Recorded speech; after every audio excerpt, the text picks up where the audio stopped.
Adolescência tardia. Uma mãe pediu para eu falar um pouquinho sobre o que é adolescência tardia, até que idade vai e o que se faz com os filhos travados, né? E aí eu paro então um pouquinho para pensar com vocês sobre. Primeiro, não existe uma idade que diga, este é adolescente tardio, ou esse é adulto jovem, ou esse é adulto já mais maduro, enfim, né? Não existe uma idade que estabeleça o corte. Na verdade, é o funcionamento que a pessoa vai tendo e as características que a pessoa vai amadurecendo dentro da sua própria personalidade que vai fazendo com que ela faça essa transição, então, da adolescência para a idade adulta. O que a gente tem que observar nos nossos filhos? Existem algumas características básicas para que eles consigam fazer a transição entre a adolescência para a idade adulta de uma forma saudável. Vamos lá, quais são elas? A aquisição do trabalho. Gente, eu já tive 1 milhão de pacientes que os pais me diziam assim, mas o meu filho não vai trabalhar, porque ele precisa estudar, porque é muito melhor ou muito mais produtivo para o desenvolvimento dele que ele só estude, porque tu vê, Renata, ele vai tirar notas melhores, ele vai conseguir, né, fazer o curso que ele quer, da maneira que ele quer. Gente, eu já tive muita gente que terminou a faculdade, que fez pós, que fez residência, né, e que não para de estudar nunca e nunca trabalha. Então, a questão não é que existe uma fórmula. Cada curso, cada área que a pessoa, né, escolhe para se desenvolver, ela tem uma exigência maior ou menor de estudo. Vamos pegar o caso da medicina, por exemplo. Para passar em medicina, um adolescente tem que estudar muito para passar no vestibular. Aí ele entra na faculdade, ele tem que estudar muito para conseguir vencer aquela faculdade. Mas ele tem que estar focado no objetivo final dele, que é terminar aquela faculdade com um maior aproveitamento e num curto espaço de tempo para que ele consiga planejar trabalhar, certo? Tirando medicina, que é uma coisa assim muito mais pesada assim de estudo, existem vários outros cursos, inúmeros outros cursos que, pelo amor de Deus, a gente consegue trabalhar. Eu trabalhei minha faculdade toda. Eu trabalhava durante o dia e estudava de noite. Não estou querendo dizer que esse seja um modelo que deva ser seguido por todos, mas eu estou querendo dizer que um jovem, independente se é adolescente, adulto, enfim, ele precisa entender que o trabalho traz dignidade para a pessoa, que o trabalho é importante e constrói a forma como ele quer se colocar no mundo. Então, esse é um primeiro passo. Enxergar, fazer com que eles consigam enxergar que o trabalho é muito necessário para o desenvolvimento. Não é um fardo, não é só uma obrigação, não é só para ganhar dinheiro, é também para se desenvolver e conseguir trazer algum benefício para o mundo de algum dom, alguma possibilidade, alguma questão que a gente consiga ajudar. É com um trabalho que a gente consegue fazer isso, seja desde professor, qualquer, né? Não tô querendo dizer que eu tô falando só de medicina, eu tô falando de qualquer profissão. Professor, professor de educação física, administrador de empresa, ciências contábeis. Todas essas áreas são muito importantes, cada área tem a sua importância e a gente não conseguiria viver sem todas elas somadas, né? Então, dentro da sua aptidão, eles precisam entender que eles também precisam trabalhar e não só estudar. Esse é um primeiro ponto. Segundo ponto, a questão de eles conseguirem estabelecer, e isso serve para nós pais, tá? Porque a gente precisa ajudar eles a fazer isso. Que eles consigam estabelecer uma relação saudável de relacionamento, né? E aí entra uma função nossa.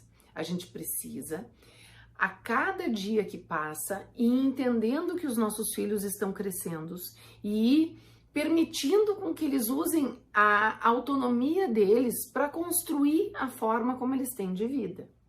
É muito difícil para nós pais conseguir enxergar as coisas que os nossos filhos estão fazendo sem ficar julgando. Porque a gente nunca quer que eles se ferrem, né, gente? A gente quer que eles que eles façam boas escolhas, que eles tenham amigos bons, que eles tenham um caminhar, né, construtivo na vida.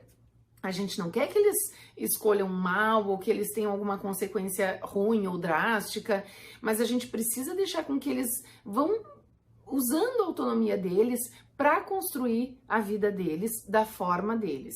E é óbvio que nós, como pais, temos todo o direito de alertar, nós temos todo o direito de conversar, nós temos todo o direito de mostrar o que a gente está achando de errado, nós temos todo o direito de sentar com o filho e dizer, olha só, tu tá viajando, não dá, por aí não dá para ir.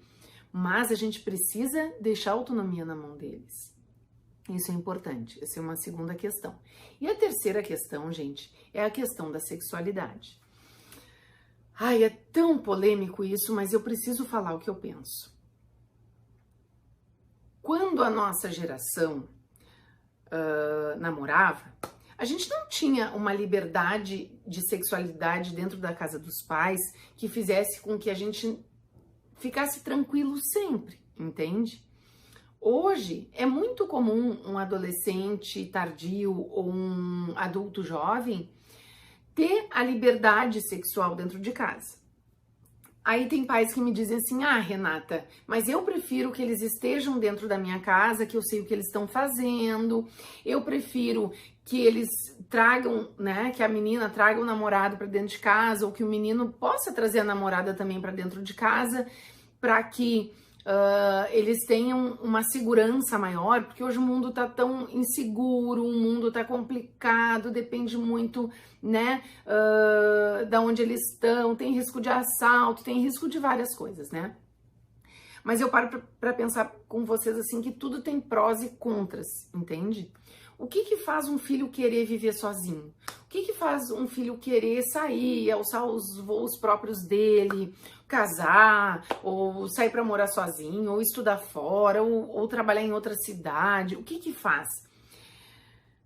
É justamente o desejo de ter uma liberdade mais completa dentro de casa, que faz com que a gente, na nossa época, por exemplo, pensasse em construir a nossa vida fora da casa dos nossos pais, né?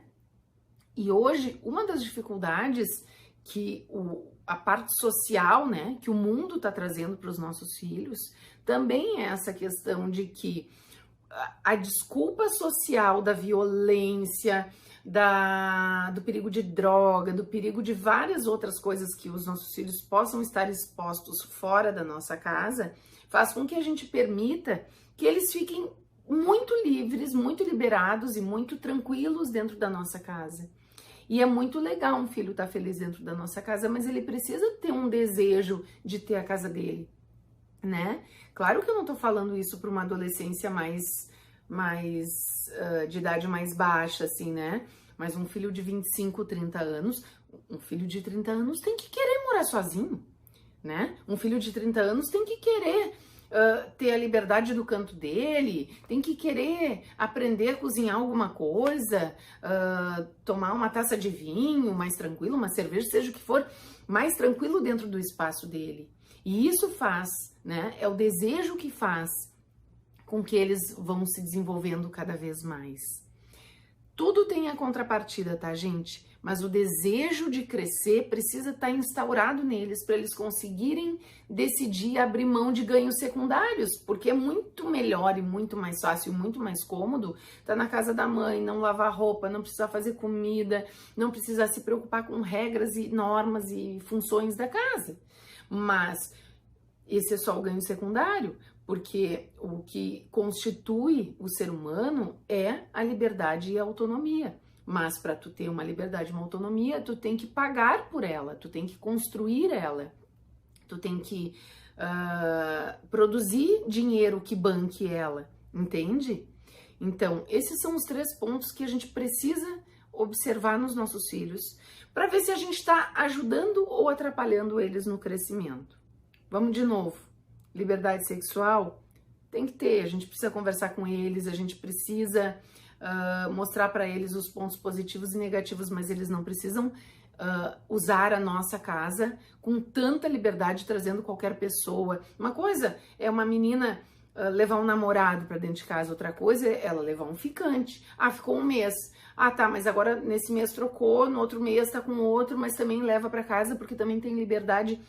Entende? A questão do respeito com os pais, com os familiares que estão dentro de casa, precisa ser levada em consideração, né?